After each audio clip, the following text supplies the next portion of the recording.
สวัสดีทุกคนวันนี้ก็มาพบกับซ้ำบางแซ่แนวเอากระเป๋าเลยก่อนวันนี้เขาจะมื้อนี้เขามีเรียนมีการมารอที่ไอเต็งนะคะทุกคนไปขึ้นอะไร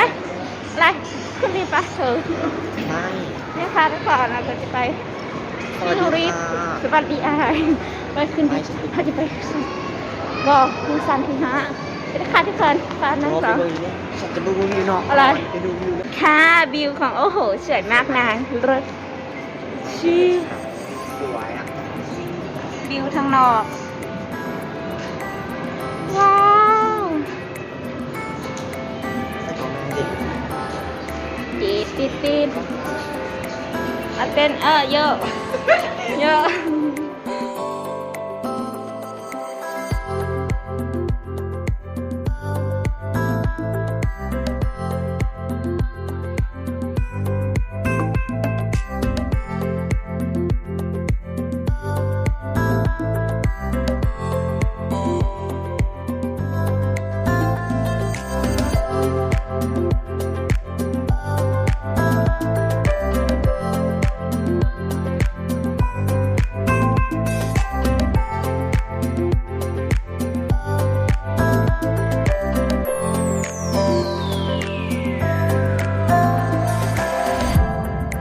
ตอนนี้เขาจะเตรียมไปขึ้นที่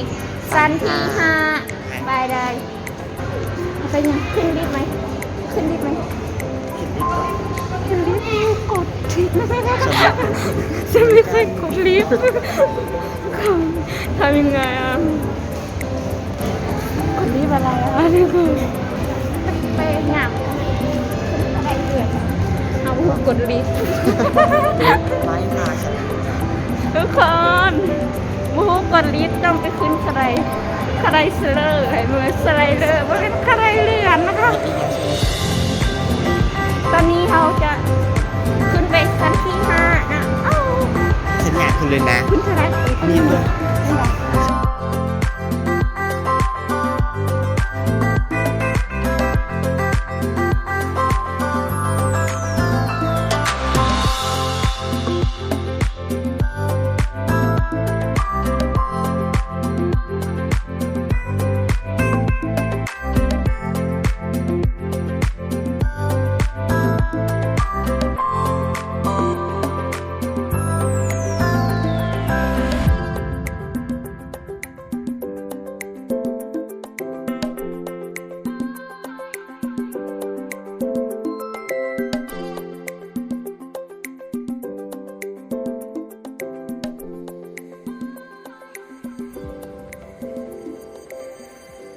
ทุกคนชั้นที่6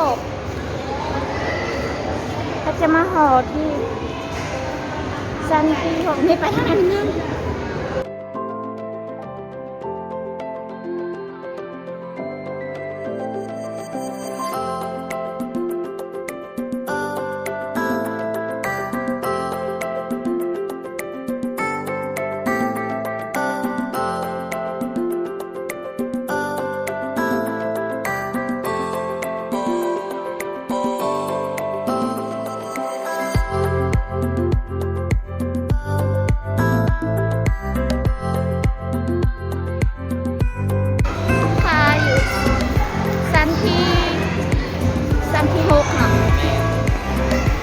สวยนะแต่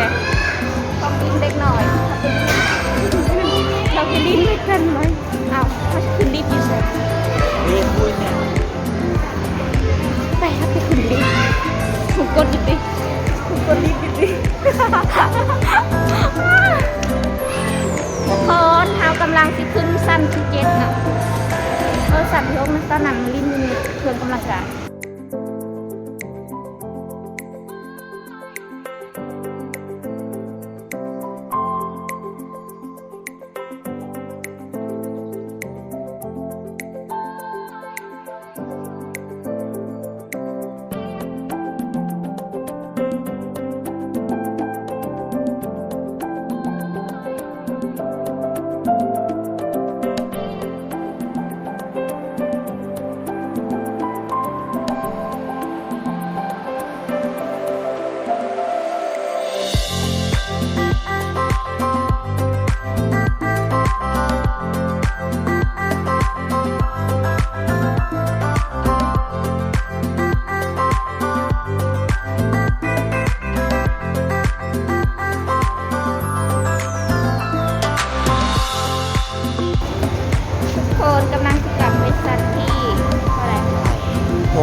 7 คนไล่ๆนะจะเกือบเจอ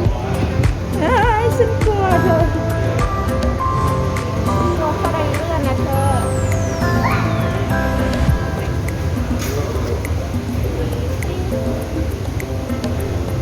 ว้าวเว้ยน่าใส่ปิ้งเลยสอน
อะไร แล้วตัวนี้ราคาเท่าไหร่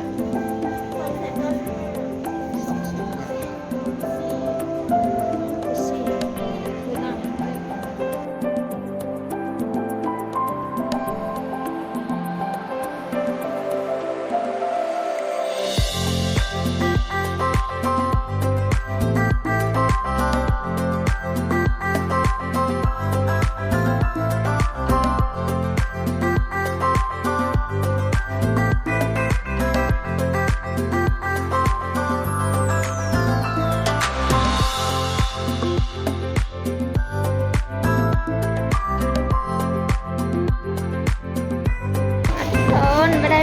กลับกันนะกลับเหนื่อยแล้วเหนื่อยนะได้ย่างเลย เหนื่อยจังเลย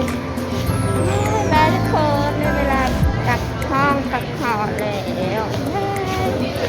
คลิปนี้ก็จบลงแค่นี้นะบ๊ายบาย